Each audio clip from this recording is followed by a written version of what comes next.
as a kid, when I was about this tall, when I was about this tall, I remember thinking about what I'd be when I grow up. My first ambition, as far as I can remember, was being a pilot. And now you might wonder, why did Taha want to be a pilot?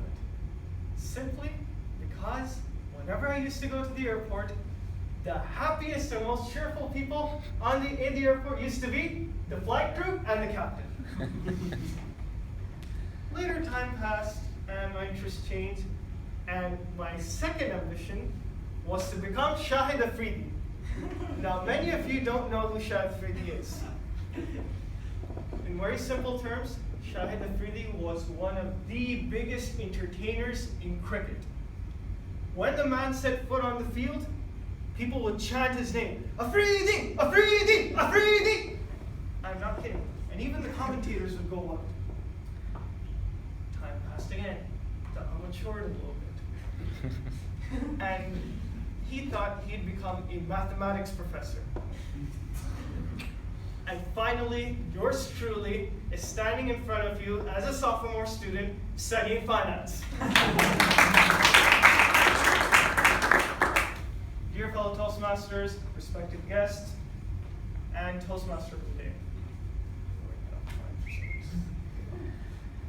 Comparing your childhood ambitions to what you are today is nothing but irrational.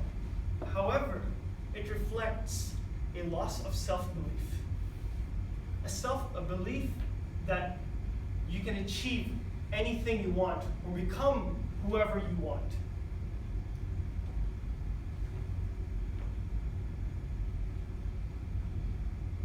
Why do we lose this belief? Simple reason, as we grow older, we tend to become more realistic. I hate that. As we become more realistic, this realism tends to tear away the spirit of belief and possibilities away from our souls. And this is, in my opinion, the real killer.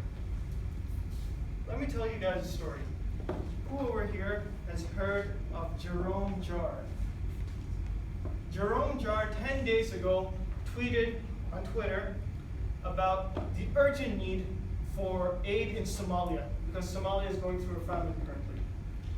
And he also managed to find out that there's only one commercial airline going to and from Somalia, Turkish Airlines. And he included all this information in his tweet and he sent it out there. What happened? Mr. Jerome's tweet got so much traction, celebrities started retweeting about the issue, it got so much attention that not so long after, Mr. Jerome received a call from Turkish Airlines offering him 60 tons of space on their cargo plane to deliver aid to Somalia. Hearing this, with promises for more space in the future. Hearing this news, Mr. Jerome and his friends quickly set up to raise $1 million to get aid for Somalia. They managed to collect that money in 19 hours, less than a day. They got that money together, and I'm happy to say, just yesterday, the first cargo plane of Turkish Airlines flew from Istanbul to Somalia. A big round of applause for Jerome.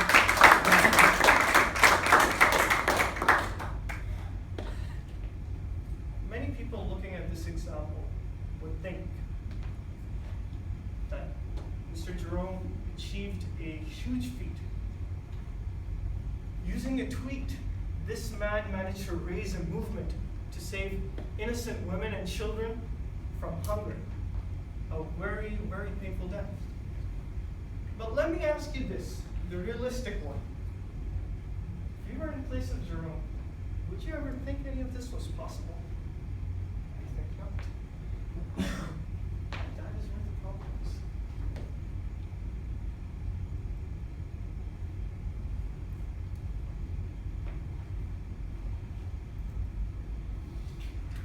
You see, we're all special. We're not born equal. We have our own gifts, We have a certain set of characteristics that make us unique.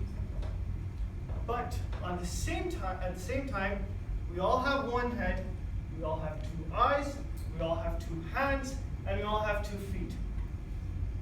Until and unless you challenge yourself and really define what is possible and impossible, you cannot achieve the impossible. Finally, in conclusion, I want to leave you with 2 things. And remember this very, very carefully.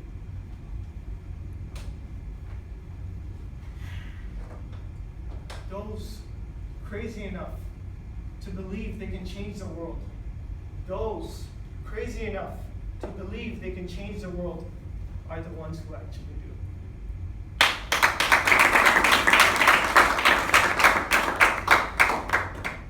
And finally, whatever your situation in life, the obstacles that you may have thrown at you, the hardships you're facing, the 13 out of 20 I got in my finance exam, whatever's coming towards you, remember this. 10% of your life is what happens to you. The other 90% is how you choose to react to that. Back to you, Toastmaster.